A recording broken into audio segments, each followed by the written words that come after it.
mamaya tayo nakaupo dito. So, ayan guys, for today's video, magpapangalan muna tayo ng mga items. Hindi po ito paninda. Ito po ay para sa aming pamilya. So, ayan guys, ito ang ating day 1 na pag-aayos ng balikbayan box. So, medyo marami na siya, pero I think hindi pa siya sakto dun sa 2 boxes namin. Tig-isa kasi kami ng asawa ko si Jade. So, ayan, pangalanan muna namin para paghihiwalayin muna namin ang lugar.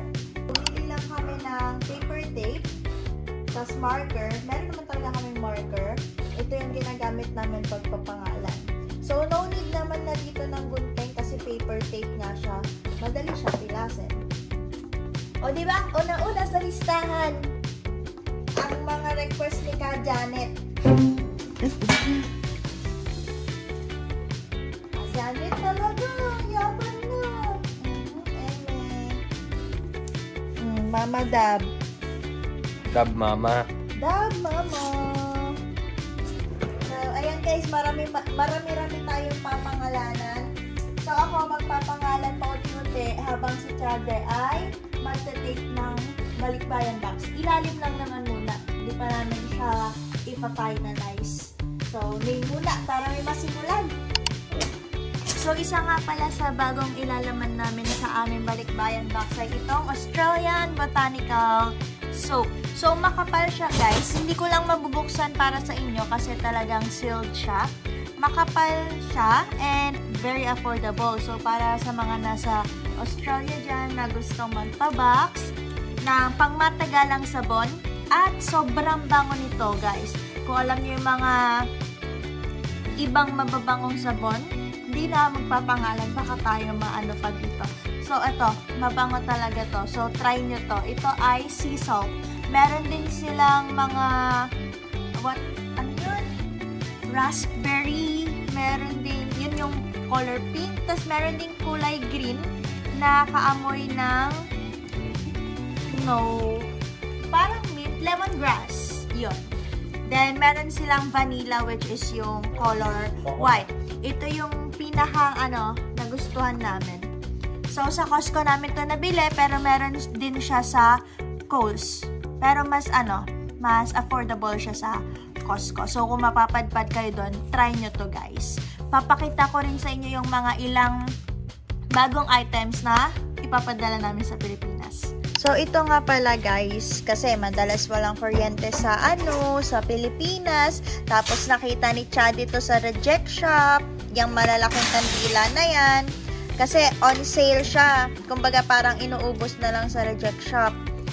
Nakalimutan ko lang kung magkano bili namin, pero sobrang mura niya. So, ayan, binili niya. Tapos, may mga pa nga siya, may mga scent. Yan, merong coconut and lime. Lahat naman mabango. Sandalwood and jasmine, French vanilla. So, ayan, yung raspberry, hindi niya kinuha kasi masyadong matamis yun. Halos lahat ng mga dito may mga raspberry inemerut.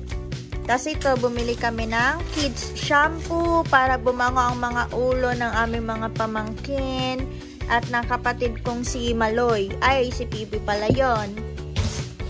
Ayan, guys. Tapos, syempre, dahil mahal ang dipindot na shampoo sa atin, or dipump na shampoo, ayan, bili tayo niyan.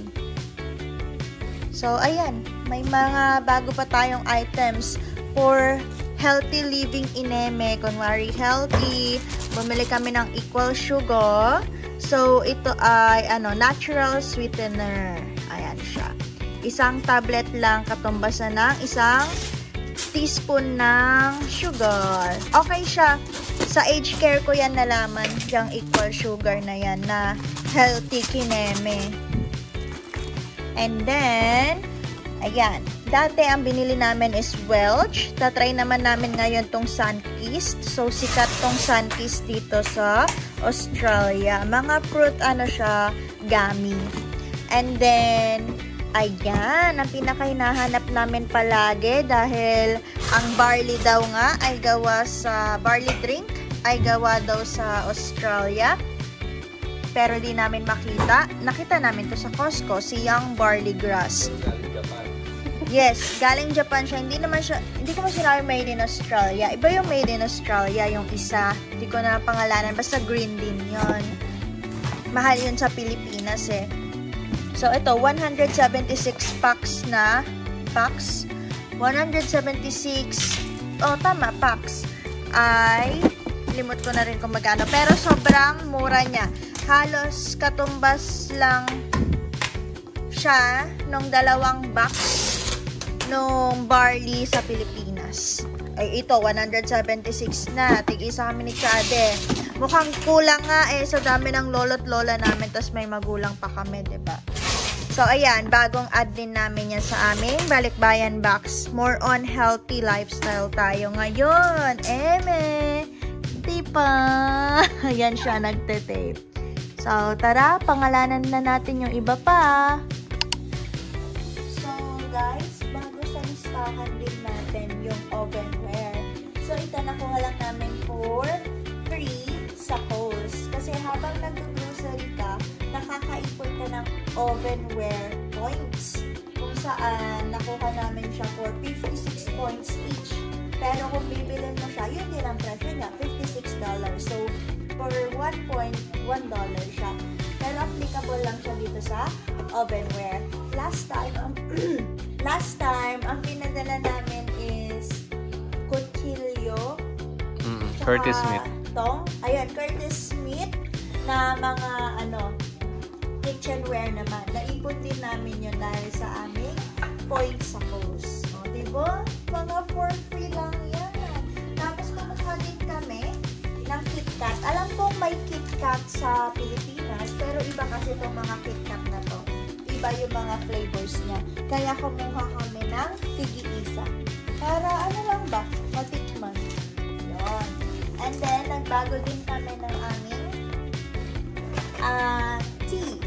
So, dati ang pinapadala namin yung Victoria. Ngayon, patry namin yung Twinings. So, mostly sa mga lolo't lola namin to.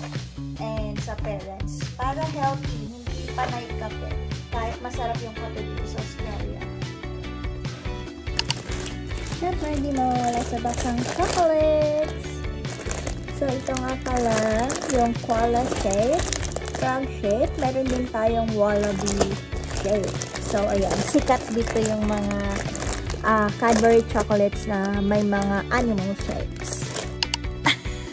Ganyan nga po pala guys yung pagpa-flat ng box. Kailangan nyo rin mag-blanking. Mga kaulagaan. Ano to eh? Carlos Yulo. Ay, magiging milyonaryo ka niyan, di. Galingan mo.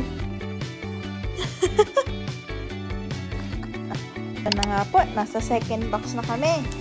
Dito na natin malalaman kung magdadagdag tayo ng box. So, sasakto siya.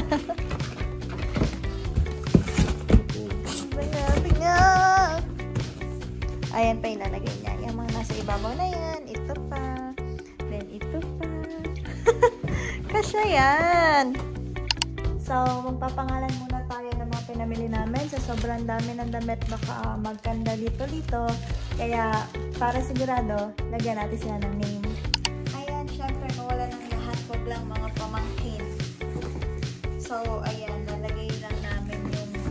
Hindi na namin naalisin sa box para bulky at mapuno agad namin yung box. Pero lalagyan namin sa loob, kasama ng shoes nila, yung mga t-shirts na binili namin para sa kanila. Siyempre, pantay-pantay yan, no? Tigis-tigis ang sapatos, tapos damit. Mawalan lang lahat ng inaanak, huwag lang ang tunay na pamangkin. Pero, ayan. So, siguro lagyan na lang namin siya ng tape outside. Then, sabihin namin, buksan nila sa mismong Noche Buena. So, ito na yung pinaka-Christmas gifts namin para sa mga bata. Hindi sila spoiled. Mahuhusay yun sila mag-aral lahat. Pag hindi mahusay mag-aral, walang regalo. Sarap. Ayan. Ayusin na natin, guys. So, ito nga pala mga binili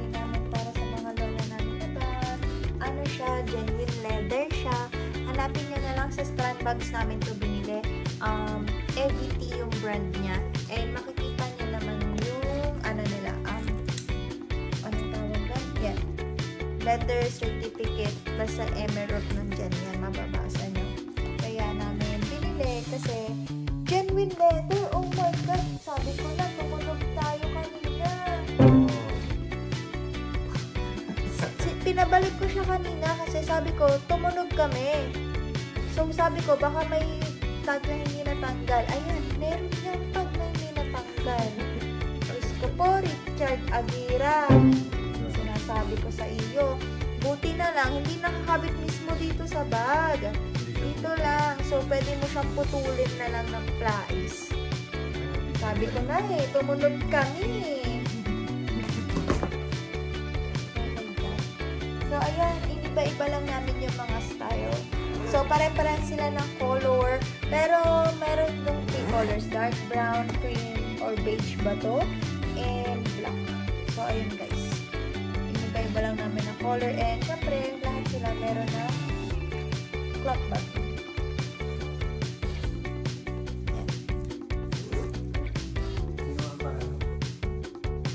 Sabi nga nung babae kanina, malaki na daw yung nasave namin. Kasi sabi ni Chad, di daw kami nakasave.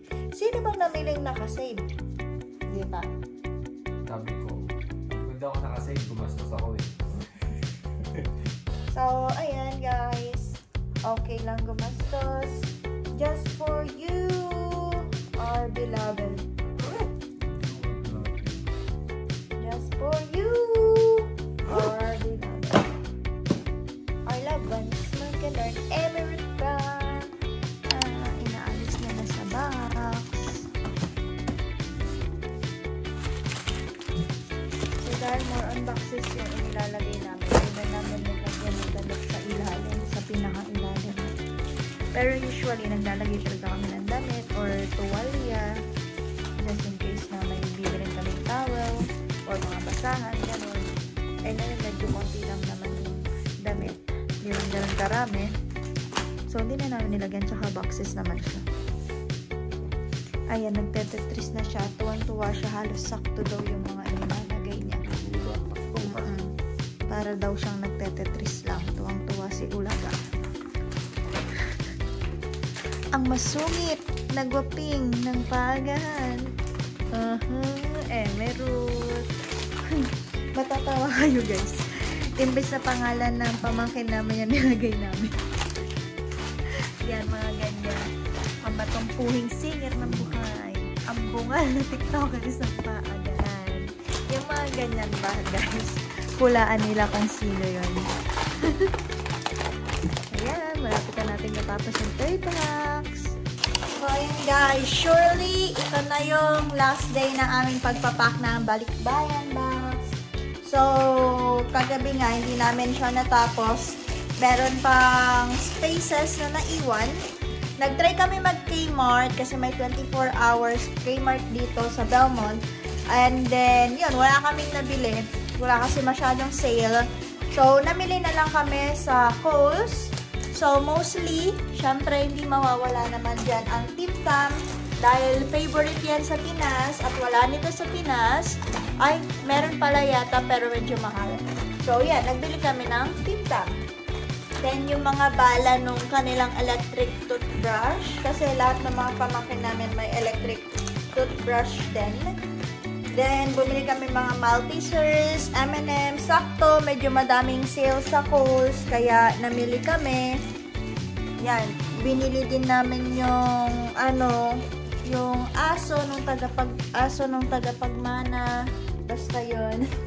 Aso nung tagapagmana. Tagapagmana pala na aso. So, ayun guys. Then, mamaya, ika-close na namin to. And surely, tapos na siya. Perfect. Bukas ang pick up na nito. So, sa mga naghahanap dyan, kung ng balikbayan box na mapagkakatiwalaan nyo talaga, never pa naman nag-fail yung Chenvel. So, Chenvel Services by Kaizen. $115 lang siya per box. So, ayun guys. And, yeah, maraming beses na kami nakapagpadala gamit ng Chanvel. And never pa naman namin nakitaan ng butas or kinupitan yung box mo. So, ayan. Kaya hindi kami nagpapalit ng service. Ay, ang tawag na, basta yun. So, ayan guys, samahan nyo kami mag-close. Diba? Perfect fit. Napakadaming timtam. May mga timtam na rin kami actually dun sa mga nauna naming boxes. So, yun na din yung dinagdag namin kasi naka-sale na rin naman siya. Naka-half price na rin yung timtam.